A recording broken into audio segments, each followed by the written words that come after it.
또 차 안에 온갖 종류의 전자장치가 많이 들어가 있습니다. 그래서 현대차들은 고장이 나면 보통 그 운전자들이 고칠 수가 없는 그러한 상황에 놓이게 되는 것이죠. 전자부품이 고장이 나니까 부품을 바꾸기 전에는 손으로 고칠 수 없는 어떤 그러한 상황 속에 우리가 놓여 있습니다. 몽골에는 푸르공이라는 차가 있는데요. 이름도 좀 특이하죠. 푸르공이라고 그럽니다. 이 차는 러시아에서 만든 9인승 승합차인데 차 모양이 이 4개의 바퀴 위에 커다란 성냥갑을 올려놓는 그러한 아주 투박한 그런 모습입니다. 그러니까 미적인 감각과는 전혀 거리가 먼 차고요. 그리고 이 차는 내부에는 전자장치가 하나도 없고 에어컨도 없고 오토매틱 장치도 없고, 그래서 그냥 단지 차가 주행하는 데 필요한 장치만 설치되어 있다고 합니다. 그런데 이 몽골과 같은 초원지대에서 차를 운전할 때는 이 푸르공 같은 차만큼 효과적인 차가 없다는 것이죠. 지면에서부터 차가 높이 이렇게 들려져 있기 때문에 어지간한 높이의 풀이나 장애물은 아랑곳하지 않고 잘 달릴 수가 있고요. 그리고 차가 단순하다 보니까 차가 고장이 나면 운전자가 그 차를 쉽게 고쳐서 탈 수 있다 그럽니다. 그래서 사막 지방을 가더라도 초원 지방을 가더라도 차가 고장이 나서 공경에 처하는 일은 별로 없다는 것이죠. 현대차와 몽골이라는 나라에서 사용되고 있는 푸르공이라는 차를 비교해 보면 우리가 기독교인이 성도가 이 땅을 살아갈 때 어떠한 삶을 살아야 되는지를 두 차를 비교해 보면서 우리가 좀 상징적으로 깨닫게 됩니다. 차에 전자장치가 많이 들어가 있고 아주 패셔너블하고 디자인도 최신이고 고급스러운 차일수록 고장나면 우리는 속수무책인 것이죠. 그리고 차가 고급스러우면 고급스러울수록 차에 대한 애착이 애착 정도가 아니라 집착의 수준까지도 가게 되는 걸 보게 됩니다. 차가 하나의 재산이 되는 것이죠. 그러니까 포기하기가 어려운 것이죠. 가진 것이 많은 사람은 포기할 것이 두려워서, 잃을 것이 많아서 삶이 위축이 되고 자꾸만 지키려고 하고 전진하지 못하는, 어떤 담대하지 못하는 그러한 모습들을 우리가 우리 자신에게서 주변 사람들을 통해서 많이 보게 됩니다. 우리가 추구해야 될 삶은 전자장치가 많이 들어있는 패셔너블한 고급스러운 그런 차와 같은 인생이 아니라 초원지대에서 거친 환경에서도 굳굳하게 달릴 수 있는 그런 좀 투박하지만 믿을 수 있는 이 푸르공 같은 차와 같은 인생, 그것이 우리 기독교인들이 좀 추구해야 될 인생이 아닌가 이렇게 생각을 합니다. 다윗은요, 왕궁에서 자라면서 왕으로서의 준비를 한 것이 아니라 광야에서, 블레셋에서, 또 모압에서 이리저리 사울에게 목숨을 부지하기 위해서 쫓겨다니면서 고난 속에서, 역경 속에서 이스라엘의 왕으로서의 준비를 갖추게 됩니다. 오늘 본문은 이 다윗이 이제 블레셋의 망명 생활의 마지막에 일어난 사건인 것이죠.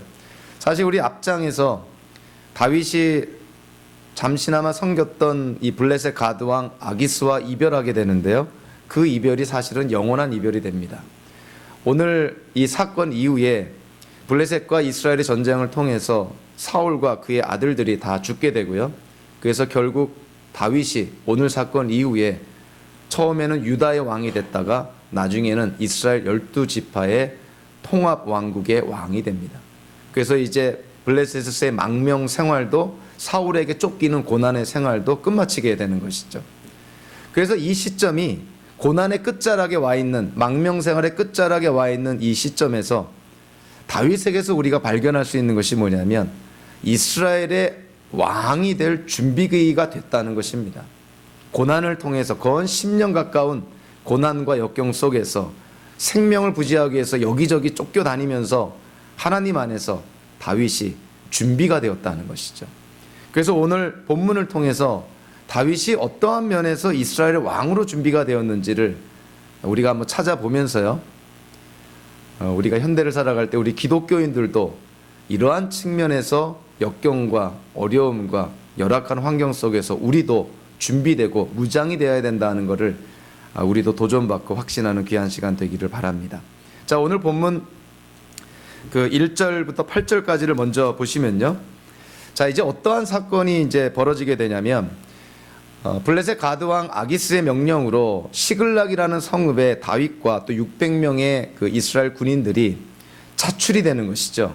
징집이 되어서 블레셋 군인들과 함께 아벡이라는 곳에 올라가 이스라엘과 전쟁을 준비하게 됩니다. 그런데 앞장인 29장에서 우리가 함께 나눴지만 블레셋의 군대 장군들이 이 다윗과 함께 전쟁을 하는 것을 굉장히 위험스럽게 생각을 합니다. 그래서 다윗이 전쟁을 하지 못하고 그 아벡에서 돌이켜서 시글락 살던 성읍으로 돌아오게 되는 것이죠.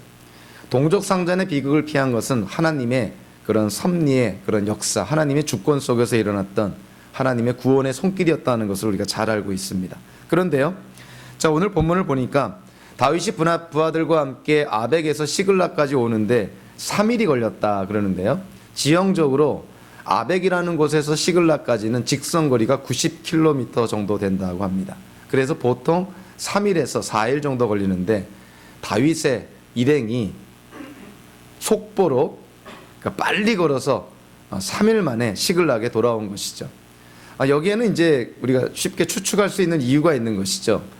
이 블레셋 가드 왕 아기스의 그런 명령 때문에 시글락에 있던 모든 이스라엘 군인들이 다 차출이 되어서 징집이 되어서 전쟁에 나가게 됩니다. 그러면 시글락에는 누구만 있냐면 남자들 군인들은 한 명도 없고 이 가족들, 즉 노인들, 아이들, 부녀자들 무방비 상태에 놓이게 되는 것이죠. 그래서 다윗이 아벡에서 시글락으로 올 때 가족들의 안위가 걱정이 되어서 부하들을 대촉해서 급하게 오게 되는 것입니다. 그러니까 3일 만에 아벡에서 시글락까지 90km를 행군하게 된 것이죠. 와서 보니까 걱정했던 대로 시글락은 불타 있었고, 그리고 시글락 안에 있던 모든 동물들, 재산, 값어치 나는 것들은 다 없어지고, 특히나 가족들까지도 다 없어지게 됩니다. 그나마 그 좋은 그 징조라면 징조 가운데 하나가 뭐냐면 시글락 성읍 안에서 시체는 발견되지 않았다는 것이죠. 그것이 주는 의미가 뭐냐면 아말렉 군인들이 시글락에 살고 있는 사람들을 다 인질로 잡아갔다는 거예요. 나중에 몸값을 쳐서 노예로 팔 생각으로 인질로 다 잡아갔다는 것이죠. 그래서 불행한 가운데 좋은 소식이었던 것이죠. 가족들이 다 살아있다는 것이죠. 오늘 보면 1절에 보니까 이 아말렉이 남부지역과 시글락을 습격했다 이런 표현을 씁니다. 이 습격하다라고 번역된 히브리어 동사가 파샤트라는 단어인데요. 이 파샤트라는 단어가 또 쓰여진 곳이 있습니다. 그곳이 어디냐면 사무엘기상 27장 8절에서 다윗과 그의 일행이 시글락 성읍에 머물면서 모르게, 가드왕 아기스 모르게 비밀리 아말렉 부락들, 아말렉 족속들을 습격하곤 했습니다. 그래서 사무엘기상 27장 8절에 보니까 아말렉 사람을 습격하곤 하였다 이렇게 되어 있거든요. 거기서 습격하다라는 단어와 오늘 본문에서 아말렉이 시글락을 습격하다라는 단어가 동일한 히브리어 동사인 것이죠. 그러니까 이제 이 사무엘기 저자가 우리에게 어떠한 암시를 주고 있냐면 아말렉이 시글락을 습격한 것은 다윗이 아말렉 족속을 습격한 것에 대한 보복행위다. 어떤 그러한 뉘앙스, 암시를 지금 우리에게 같은 동사를 사용함으로써 독자로 하여금 지금 그 깨닫도록 그렇게 하는 것이죠. 자, 이러한 상황 속에서요, 다윗과 그의 부하들 600명은 정말 난감한 정도가 아니라 땅이 꺼지는 듯한 절망에 빠지게 되는 것이죠. 우리가 어떤 큰 재앙을 당하게 되면 둘 중에 하나입니다. 최악의 결과를 낳거나 아니면 최상의 결과를 낳게 됩니다. 자, 이 다윗의 부하들이 어떤 부하인가요? 다윗이 아둘람이라는 굴에 피신해 있을 때 이스라엘 사회에서 적응하지 못하고 버림받고 천대받던 그런 사람들이 아둘람 굴에 이렇게 모여서 공동체를 형성해서 그것이 600명까지 되게 되죠. 그래서 다윗을 따라 이들이 살아오면서 하나님의 은혜를 많이 경험하게 되고 하나님의 구원의 손길도 경험하게 되고 하나님의 하나님 되심을 많이 경험하게 됩니다. 그러니까 이들은 공동체 의식뿐만이 아니라 하나님에 대한 믿음도 성장하고 자라났다는 것을 깨닫게 되는 것이죠. 그런데 시글락 성읍이 불타버리고 가족들이 다 지금 인질로 포로로 잡혀간 그 현장 앞에서 이들의 믿음은 그냥 무너져 버립니다. 어느 정도까지 이들의 믿음이 철저하게 초토화되냐면 6절 전반부에 보니까 이들이 아들 딸들을 잃고 마음이 아파서 어떻다고 되어 있습니까? 다윗을 돌로 치자고 말할 정도였다. 그 전까지는 자기네들이 따르는 지도자였고 지휘자였고 존경하는 그러한 다윗이었는데, 이러한 극심한 재앙 앞에서 사실 다윗의 책임이 아닌데 누군가에게 돌을 던져야 되겠고 누군가에게 손가락질하고 책임 전가를 하다 보니까 어쩔 수 없이 지도자가 그 몰매를 맞게 되는 것이죠. 굉장히 위험한 순간이었다는 걸 깨닫게 됩니다. 공경에 빠지다라고 번역된 이 단어가 위기에 몰리다라는 의미를 담고 있습니다. 그러니까 다윗이 큰 위기에 빠진 거예요.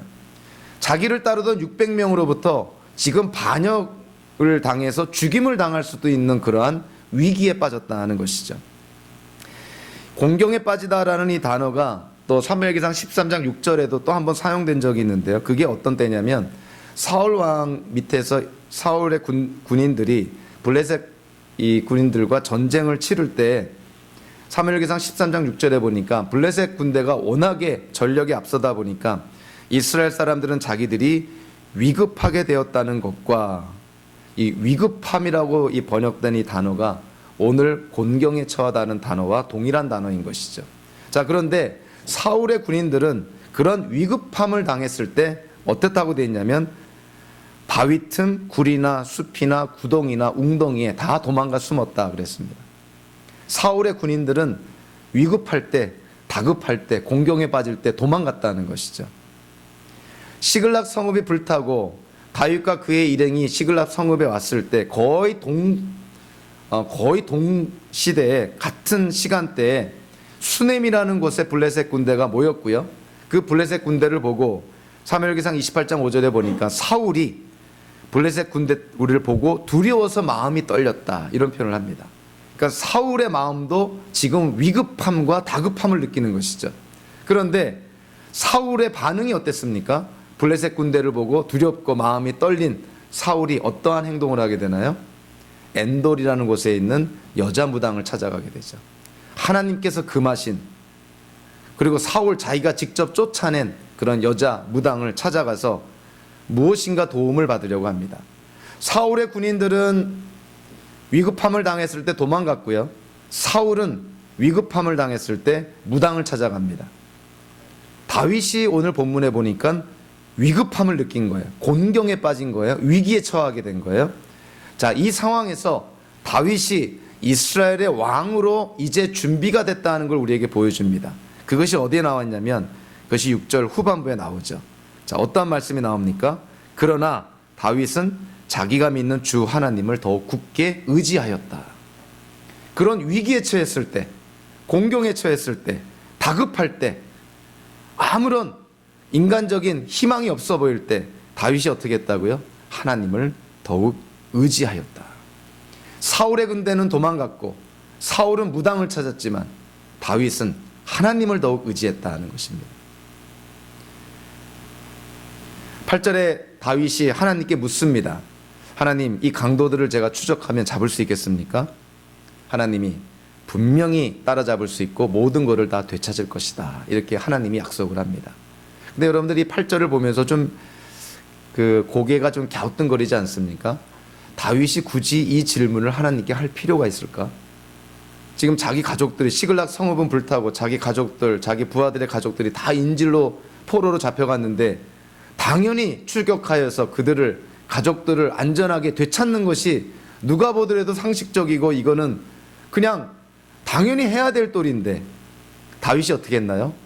그것을 하나님께 묻습니다. 당연한 것을.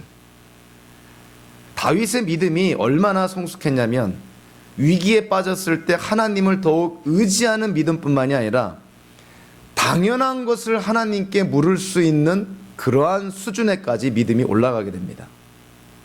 우리는 살면서 당연한 것을 말 그대로 당연하게 여기지 않습니까? 예수님께서 주기도문에서 일용할 양식을 위해서 구하라 그러죠. 기도하라. 저도 좀 부끄러운 얘기지만 여기 있는 분들 가운데서 일용할 양식을 위해서 기도하시는 분들이 과연 몇 분이나 될까요? 너무나 당연하게 생각하지 않습니까? 제가 미국에 와서 참 좋은 그런 이디엄 수곡 가운데, 영어의 수곡 가운데 하나가 take it for granted라는 표현이 있습니다. 당연하게 여긴다는 거예요. 근데 신문이나 어딘 책에서도 이게 take it for granted라는 단어가 나오면 보통 부정적으로 쓰여집니다. 우리가 감사하고 우리가 appreciate 해야 될 일들을 익숙하다 보니까 take it for granted, 너무나 당연하게 여긴다는 거예요. 다윗은 당연한 거를 당연하게 여기지 않았다는 것이죠. 다윗의 믿음이 얼마나 성숙해졌는지를 우리가 깨닫게 됩니다. 여러분들 지금의 환경 속에서 여러분들이 당연하게 생각하는 것들이 있습니다. 당연하게 생각하는 것들. 부모님 당연하게 생각하죠. 여기 와서 공부하는 거 물론 수고하고 노력은 했지만 그 노력의 대가라고 생각해서 당연하게 생각을 하죠. 매일매일의 일용할 양식 당연하게 생각을 합니다. 이곳에 와서 예배 드리는 것도 뭐 당연하게 생각을 하죠. 하나님을 예배하는 그러한 하나님의 자녀가 된 것도 하나님의 은혜라기보다도 익숙해지면 당연하게 생각을 합니다. 우리가 당연하게 생각하는 것들 중에서 얼마나 우리에게 소중한 것들이 많은지 모릅니다. 다윗은 당연한 것을 당연하게 생각하지 않았어요. 당연한 것을 하나님께 기도합니다. 너무나 상식적이고 삼척 동자가 알 수 있는 기본적인 그런 것들도 다윗은 하나님께 간구하면서 하나님의 뜻을 묻는 것이죠.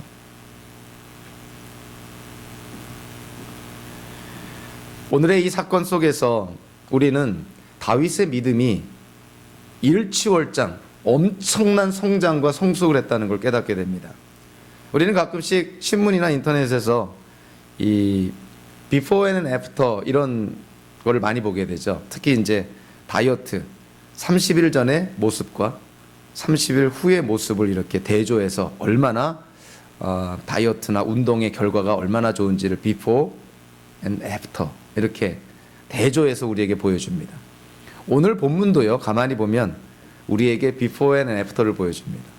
다윗이 사무엘기상 27장에 보니까 사울의 위협을 피해서 블레셋으로 망명할 때 하나님께 기도했다, 하나님께 간구했다, 하나님의 뜻을 물었다 하는 표현은 한 군데도 나오지 않습니다.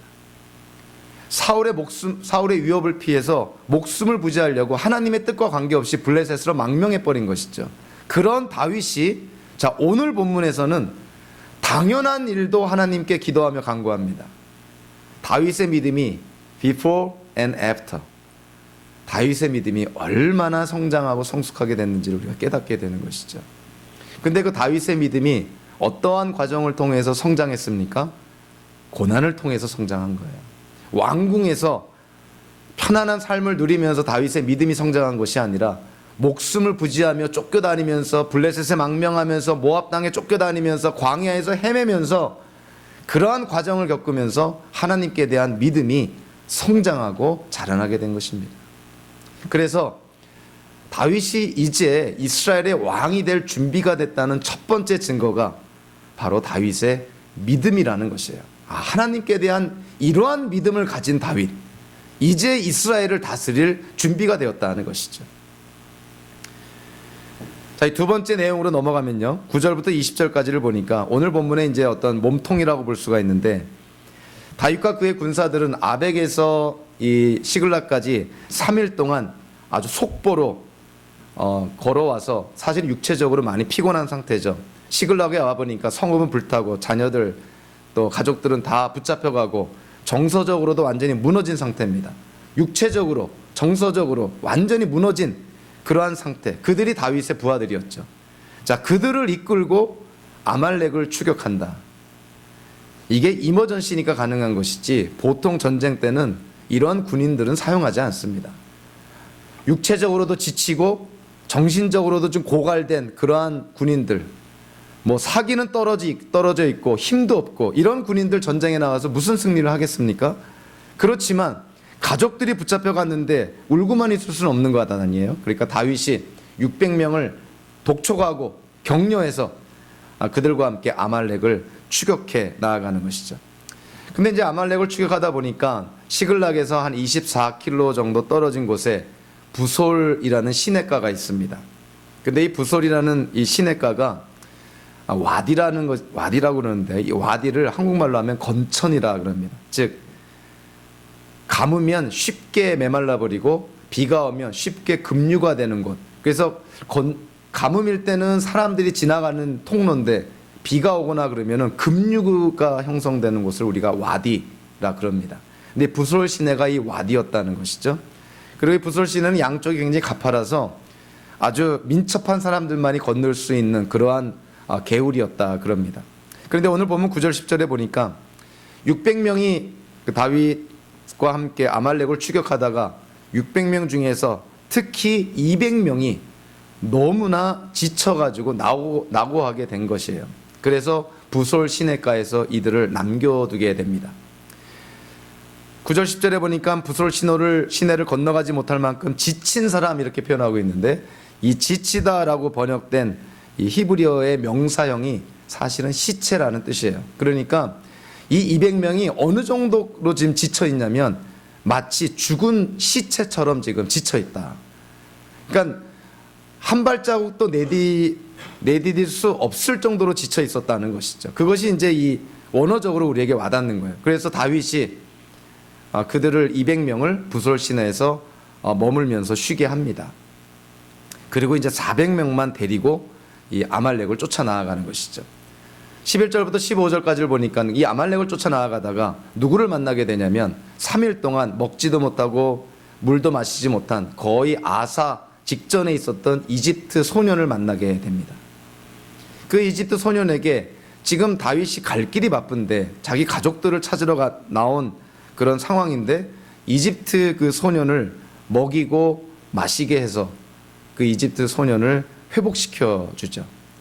근데 그 이집트 소년을 통해서 귀한 정보를 얻게 됩니다. 자기가 그 아말렉 그 왕의 그 종 중에 한 명이었는데 그들이 지금 어디 있는지를 다윗에게 그 정보를 알려주는 것이죠. 여러분들 그 광야 사막지대에서 다윗 일행이 아사 직전에 있는 이집트 소년을 만나는 것이 우리가 세상적으로 바라보면 우연이죠. 세상에 그런 우연이 어디 있습니까? 사막에서 죽어가는 사람을 만나는 거 그게 보통 우연입니까? 사막에서 잃어버린 동전을 찾는 거나 마찬가지죠. 성경에서 우연으로 보이는 일들은 다 하나님의 섭리에 하나님의 역사인 것이죠. 하나님이 그 이집트 소년을 다윗에게 보낸 것입니다. 그래서 다윗 일행이 그 이집트 소년을 만나게 된 것이죠. 하나님의 절대 주권 속에서 일어난 일이죠. 그런데 그 이집트 소년을 만났을 때 다윗과 그의 일행은요, 지금 가족을 찾아야 된다는 절박한 그런 심정 아닙니까? 얼마든지 그 이집트 소년 무시할 수 있습니다. 죽도록 내버려 두고 아말렉 족속을 찾아 헤맬 수 있는 것이죠. 그런데 다윗이 그 이집트 소년을 거둡니다. 그 마음이 어디서 왔을까? 결국 다윗의 그리고 이스라엘 군인들의 친절에 이집트 소년이 감동해서 정말 너무나 소중한 정보를 얻게 되고요. 결과론적으로는 16절부터 20절까지를 통해서 보니까 그 다윗과 그의 부하들이 그 아말렉 족속이 진치고 있는 그 위치를 정확하게 알아서 기습 공격을 해서 완전한 승리를 거두게 되는 그러한 내용이 나와 있습니다. 자, 우리가 한번 생각해 보면 다윗이 지금 그 아말렉 족속의 군인들을 쫓고 있는데요. 나중에 전쟁의 결과가 어떻게 나오냐면 다윗과 그의 부하들이 완전한 승리를 거두었는데 아말렉 족속 가운데서 군인들 가운데서 낙타를 탄 젊은이 400명만 겨우 도망쳤다. 이렇게 표현 나옵니다. 400명이 겨우 도망쳤다면 아말렉 군인들의 수가 얼마나 많았을까 한번 상상이 되는 것이죠. 그러죠? 수천 명이 됐을까? 수만 명이 됐을까? 뭐 상상이 안 됩니다. 하루 종일 쳐 죽였으니 그리고 400명만 겨우 살아남았다고 한다면 이 아말렉 군인들의 수는 어마어마했던 거라고 생각을 합니다. 그러면 다윗이 처음에 600명을 데리고 아말렉 군인들을 쫓아나가는데 그 600명도 사실은 충분한 군사력이 될 수가 없는 것이죠. 군인의 수가 충분하지 않은 것이죠. 그런데 400명, 600명 중에서 200명이 지쳐 낙오하게 됐을 때 다윗이 그들을 꾸짖거나 그들을 타박하지 아니하고 부솔 시냇가에 잘 쉬게 합니다. 놀라운 배려의 마음이죠. 자, 그리고요, 1분 1초가 아까운 그런 때에 사막에서 죽어가고 있는 이집트 소년을 거두어서 먹이고 마시게 해서 그의 생명을 회복시켜 줍니다. 지금 그럴 때가 아닌데 다윗이 어떻게 아말렉을 추격하면서 죽어가는 이집트 소년에게 자비를 베풀 마음이 어떻게 생겼을까? 600명이 다 가도 지금 전력이 부족한데 200명을 배려하는 다윗의 마음, 죽어가는 이집트 소년을 살리는 그런 다윗의 마음, 그 다윗의 마음이 어디서 왔을까? 사실 그 다윗의 마음은 정말 하나님의 마음인 것이죠. 약자를 배려하는 하나님의 마음, 죽어가는 사람을 살리는 하나님의 마음, 다윗이 그 하나님의 마음을 갖게 된 것이죠. 어떻게 해서 다윗은 하나님의 마음을 갖게 됐을까요? 그래서 배려하고 베푸는 그러한 행동을 하게 됐을까요? 오늘 이 본문을 통해서 보니까 다윗의 그러한 마음은 8절에 근거를 두고 있다고 저는 생각을 합니다. 확신을 합니다.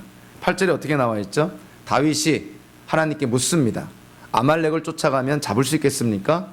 하나님이 다윗에게 약속을 하시죠.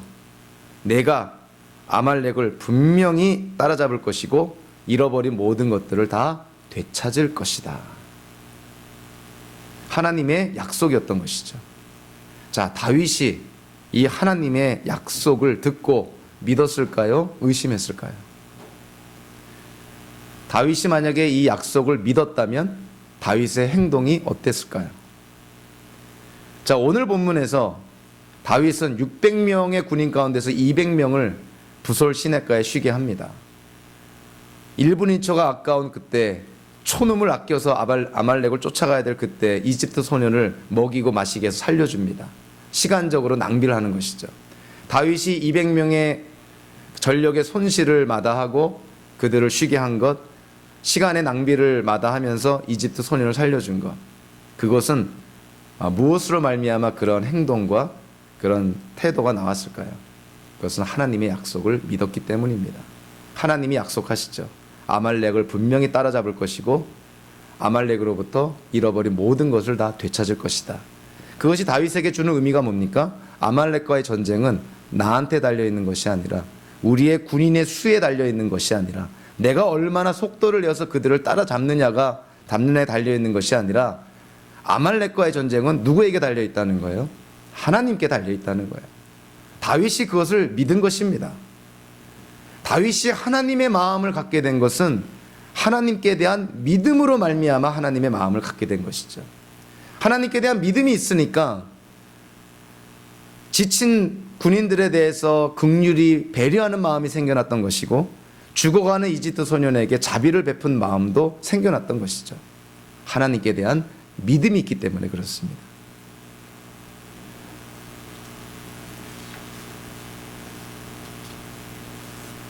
다윗의 마음이 하나님께 대한 그런 믿음으로 말미암았다는 것을 우리가 본문을 통해서 깨달을 때, 저와 여러분들의 삶도 한번 돌아보며 성찰할 필요가 있는 것이죠. 만약에 우리에게 성경을 통해서 약속한 하나님의 그 약속을 우리가 믿는다면 우리의 모습은 과연 어떤 모습이 되어야 될까? 이 땅이 종말을 고하고 예수 그리스도께서 재림하심으로 말미암아 하나님의 나라가 저 세상이 이 땅에 온전히 임한다는 사실을 믿는다면, 우리가 살고 있는 이 세상은 유한한 세상이고 제한된 세상이란 걸 안다면, 현대를 살아가는 우리가 어떠한 자세와 어떠한 태도로 이 세상을 살아가야 될까요? 다윗의 배려와 다윗의 베품, 그것은 하나님께 대한 믿음으로부터 나온 것이죠. 만약에 우리에게 이웃에 대한 배려가 없다면,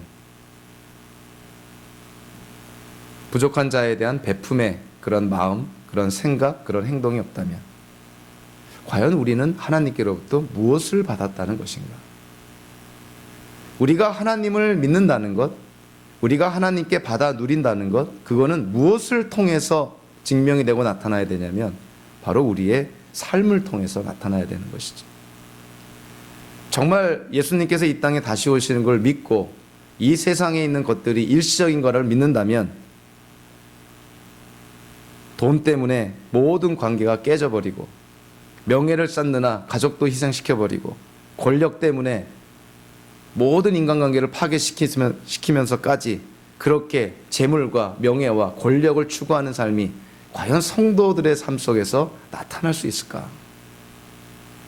그거는 아닙니다. 하나님께 대한 믿음이 있으면 그 믿음에 합당한 삶의 모습이 나타나야 되는 것이죠. 다윗은 하나님의 마음을 갖게 됩니다. 그 하나님의 마음이 오늘 본문에서는 지친, 낙오된 자기 동료 군인들에 대한 그런 측은한 마음, 긍휼한 마음, 배려하는 마음이 생겨난 것이고, 죽어가는 이집트 소년에 대해서는 자비의 마음이, 베푸는 마음이 생겨났던 것이죠. 하나님께 대한 믿음 때문에 그것이 가능했다는 것입니다. 결국 다윗과 그의 일행은요, 아말렉 족속을 발견하고 따라잡고 하나님의 약속대로 잃어버린 것뿐만이 아니고 아말렉 족속이 다른 지역에서 다른 성읍에서 탈취한 것까지도 다윗 일행이 그와 같은 것들을 다 되찾게 됩니다. 엄청난 승리를 거두게 되는 것이죠. 그래서 오늘 본문 그 20절에 보니까 이전에는 시글락 성읍이 불타고 가족들이 인질로 잡혀간 것 때문에 다윗을 돌로 쳐서 죽이려고 했던 다윗의 부하들이 전쟁에서 승리하니까 어떻게 됩니까? 이 전리품이 하나님의 전리품이라고 외치지 않고 다윗의 전리품이다, 다윗을 칭송하는 자로 바뀌게 된 것이죠. 오늘의 이야기가 만약에 여기서 끝난다면 어떤 의미로 보면 조금 좀 미지근한 그러한 내용입니다. 너무나 당연한 그런 내용인데 21절 이후로부터 어찌 보면 오늘 이야기에 하이라이트가 등장을 합니다. 특별히 21절부터 25절까지. 자, 이 오늘의 이야기가 어떻게 전개가 되냐면요, 다윗과 그의 일행들이 아말렉 족속 전쟁에 승리하고 엄청난 전리품을 가지고 가족들을 다 되찾고 다시 부솔 시내가로 오게 됩니다. 그럼 부솔 시내가엔 누가 있죠?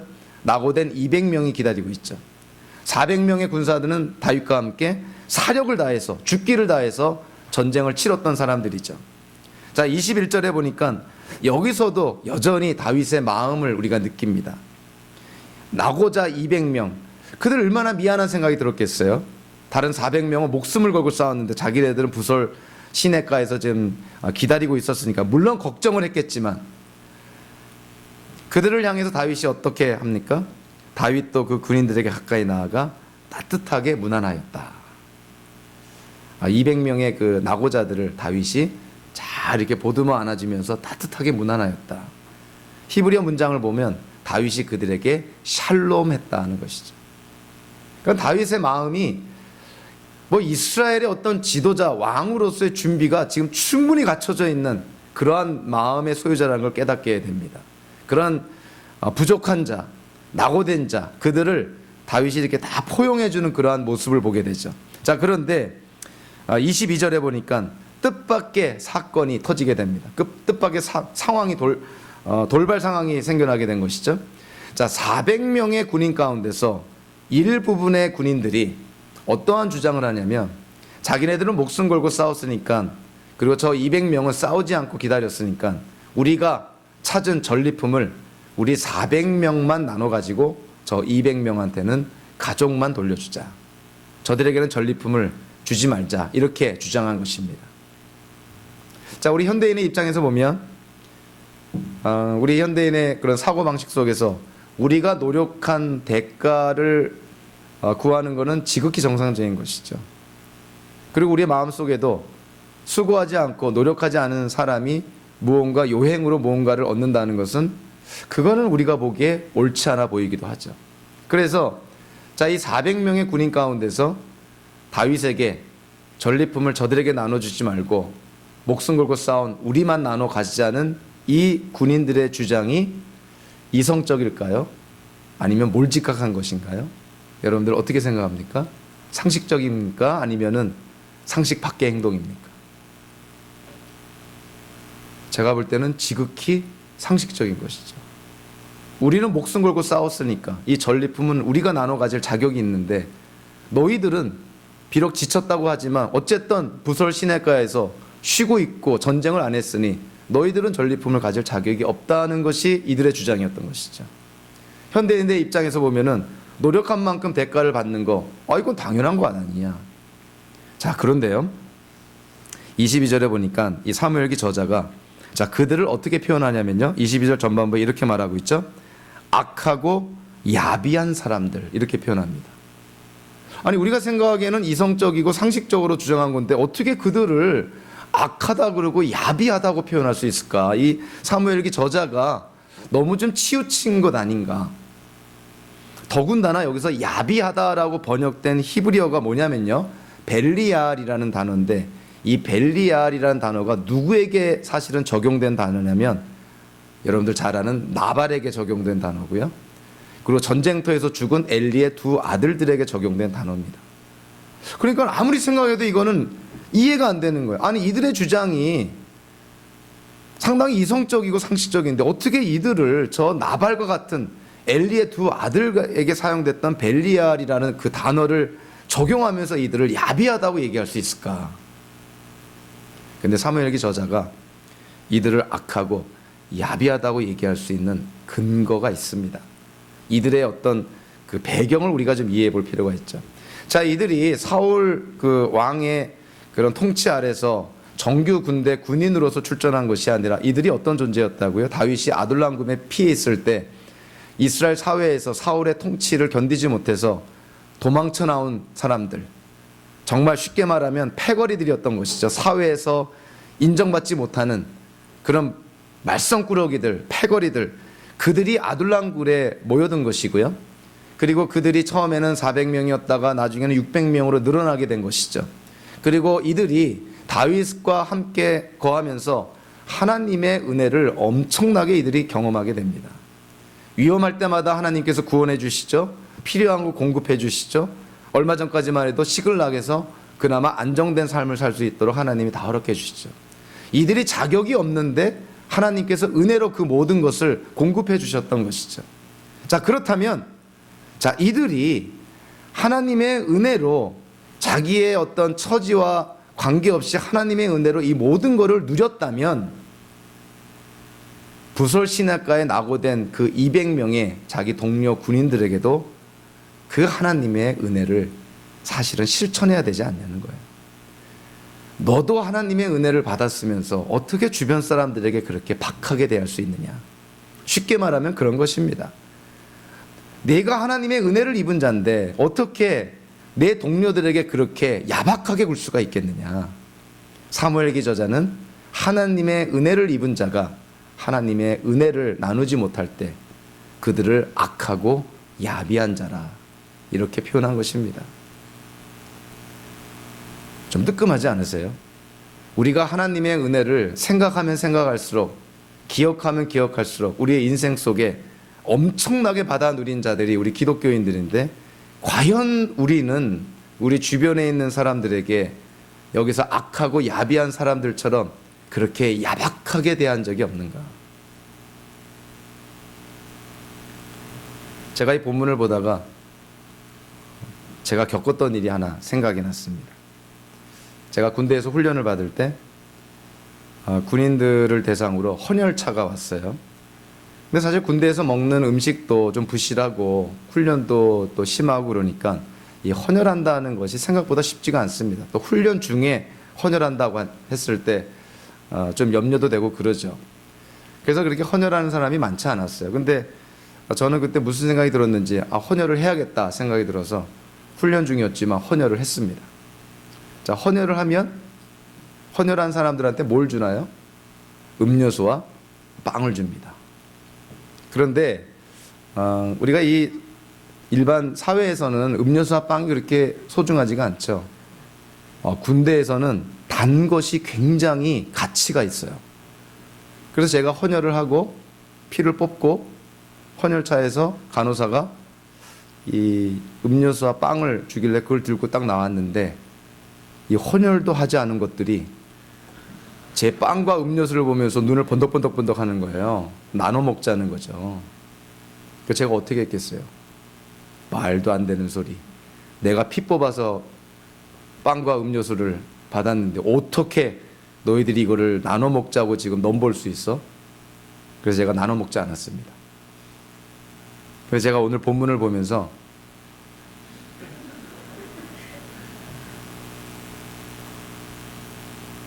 나야말로 진짜 악하고 야비한 자가 아니냐. 그래서 사무엘기 저자가 악하고 야비한 자라고 묘사한 이 사람들이 여러분들은 어떤지 모르겠지만 제 경우를 보면 보통 사람들인 거예요. 이들이 태어날 때부터 악한 자가 아니라 이것이 보통 사람들의 반응이라는 것이죠.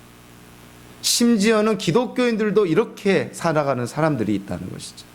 하나님의 은혜를 받았으면서 그 은혜를 나누지 못하고 실천하지 못하고 오히려 믿지 않는 자들보다 더 야박하게 그렇게 살아가는 기독교인들이 주변에 얼마나 많을까.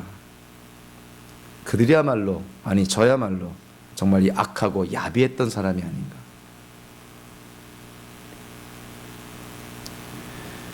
어찌 보면은 이 공동체가 승리하고 정말 큰 영광을 누리는 그러한 상황 속에서 공동체가 분열될 위기에 놓여 있게 된 거예요. 이건 정말 엄청난 위기였던 것입니다. 400명 대 200명. 완전히 분열될 위기에 놓여 있는 것이죠. 근데 여기에 대해서 23절과 24절에 보니까 다윗이 나섭니다. 다윗이 지도자잖아요. 이스라엘의 왕이 될 사람이잖아요. 23절과 24절에 보니까 다윗이 이스라엘의 왕이 될 자격을 갖췄다 하는 것을 다시 한번 보여줍니다. 자, 23절에 뭐라 그럽니까? 그 악하고 야비한 사람들 400명의 군인들한테 이렇게 말합니다. 23절에서 다윗의 요점은 그거예요. 우리를 지켜주시고 우리에게 저 아말렉 족속들 우리 손에 붙여주시고 우리가 잃어버렸던 거 다 되찾은 것이 누구 때문이라고 얘기하고 있어요. 23절에 보시면 누가 중심에 계십니까? 네, 하나님이 중심에 계시죠. 하나님이 이 모든 것을 허락해 주셨다는 거예요. 물론 우리가 싸웠고 우리가 땀 흘려 수고했지만 어쨌든 하나님이 허락하셔서 우리가 지금 전쟁에도 승리하게 됐고 가족들도 다 찾았고 전리품도 이렇게 많이 취득하게 되었다는 거예요. 그래서 다윗의 논리가 뭡니까? 하나님이 허락해서 우리가 받은 거니까 이거는 나눠야 된다는 거예요. 하나님의 은혜를 우리가 입었으니까 하나님의 은혜의 통로가 돼야 된다는 것이죠. 우리가 노력해서 대가로 받은 것이 아니라 물론 노력도 했지만 하나님의 그 플러스 알파의 역사가 없었다면 이와 같은 성공, 승리, 이와 같은 영광스러운 일은 우리에게 일어나지 않았다는 것이죠. 그러니까 다윗의 논지가 그거예요. 이 모든 것이 하나님의 은혜다라는 거예요.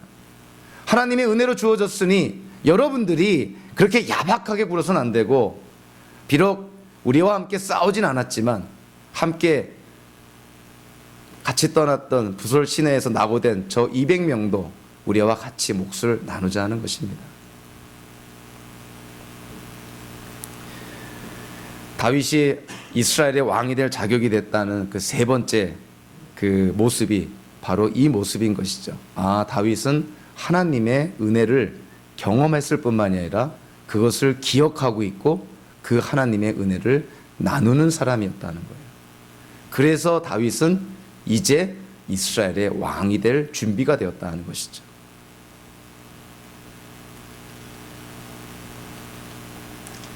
우리는 예수님의 비유 가운데서도 이런 유사한 비유를 보게 됩니다. 포도원 품꾼의 비유를 아시죠? 주인이 일꾼을 이제 채용하려고 그 인력 시장에 나가는데 어떤 사람은 아침 9시에 고용해서 하루 종일 일하게 됩니다. 어떤 사람은 거의 하루가 끝나는 오후 5시에 채용이 돼서 한두 시간 일하고 마치게 됩니다. 그런데 고용된 사람들은 똑같이 약속대로 한 데나리온, 하루의 품삯을 받게 되는 것이죠. 이랬을 때 아침 9시에 고용돼서 더 많이 일을 한 사람이 불평하기 시작을 하죠. 저 오후 5시에 고용돼서 한두 시간밖에 일하지 않은 사람에게 왜 우리와 똑같이 임금, 똑같이 품삯을 줍니까? 거기에 대해서 주인이 뭐라 그러죠? 내가 당신과 약속한 거 어긴 게 뭐가 있느냐? 당신 내가 약속한 대로 한 데나리온 줬다. 그리고 주인이 말씀합니다. 내 돈으로 내가 원하는 데 쓰는데 당신이 왜 간섭하느냐, 이런 거예요. 포도원 품꾼의 비유에서도 참 우리의 모습이 보여주는 것이죠.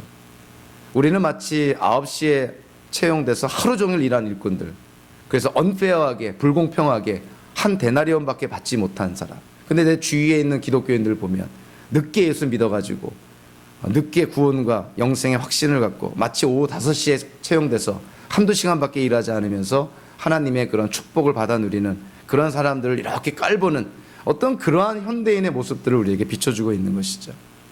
오늘 본문을 통해서요, 또 하나 제가 좀 나누고 싶은 것은 사회를 향한, 이 세상을 향한 하나님의 그 뜻을 우리가 좀 확고하게 좀 이해할 필요가 있습니다.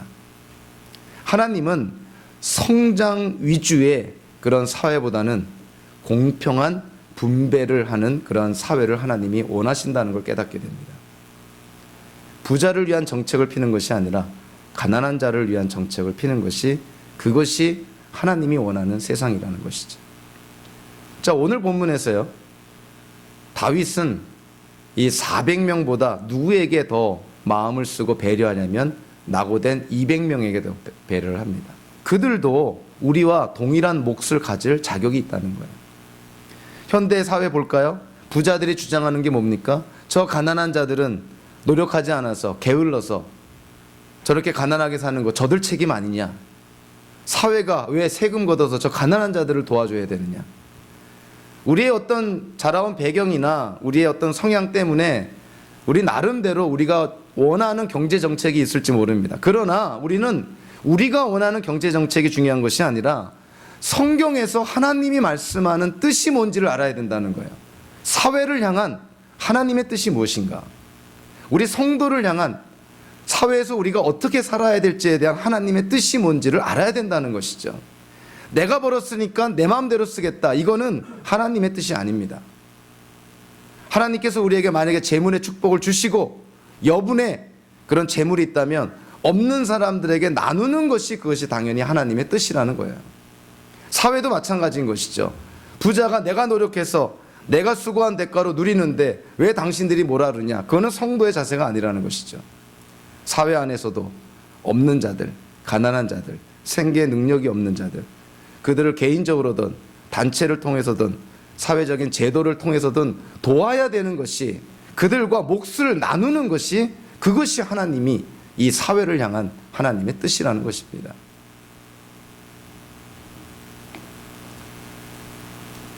고린도 후서를 보면 사도 바울이 이 초대교회, 특히 가나안 땅 팔레스틴 지역에 살고 있는 유대인 기독교인들이 가뭄으로 굉장히 어려움 가운데 놓이게 됩니다. 그래서 이방인 교회를 찾아다니면서 이 구제 헌금을 막 이렇게 모으게 되죠. 그래서 나중에 사도 바울이 예루살렘에서 체포될 거를 뻔히 알면서 이 구제 헌금을 주러 이 예루살렘에 들어갔다 체포가 돼서 결국 로마로 압송이 됩니다. 자, 그때 사도 바울이 고린도 교회 교인들한테 하나의 원리를 제시를 합니다.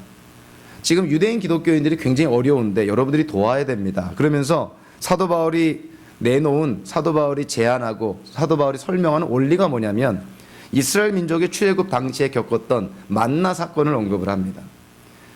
만나가 뭔지 아시죠? 저는 본 적은 없지만 뭐 하늘에서 뭐 던킨 도넛이 내려온다 뭐 이렇게 얘기하는 분도 있는데, 어쨌든 우리가 먹을 수 있는 음식이 하늘에서 떨어지는 것이죠. 하나님의 은혜로. 그래서 이스라엘 백성들에게 일정한 분량을 매일매일 거두라 그럽니다.